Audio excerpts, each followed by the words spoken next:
Tonight, we were talking about Dan Patch in response to a question on the question and answer section of this show. And we mentioned he was the most popular racehorse of all time, that he had his own private railroad car, which he did, in which he traveled around the United States, and that he drew tens and tens of thousands to see him race around the United States.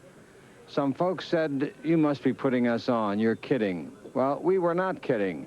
And we still hold firm that Dan Patch was the most popular horse of all time, given the fact, of course, that he lived long before television and before radio was even popular.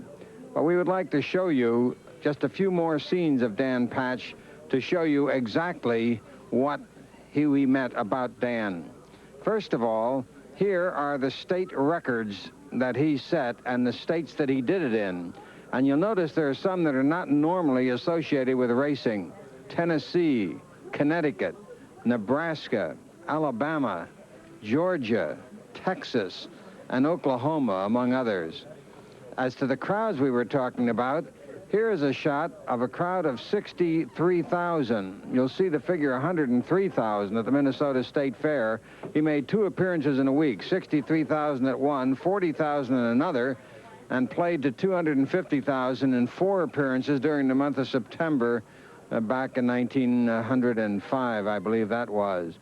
When was the last time you saw a major American newspaper have an editorial about a racehorse? Well, here is one from the Chicago Tribune, which is a long editorial about Dan Patch and which concludes, "Let us remember only that he is the most magnificent and the most magnanimous horse that ever put on harness. May he live long and prosper." And he did prosper. Here is what Dan Patch looked like close up. This is probably the best headshot of him that was ever taken.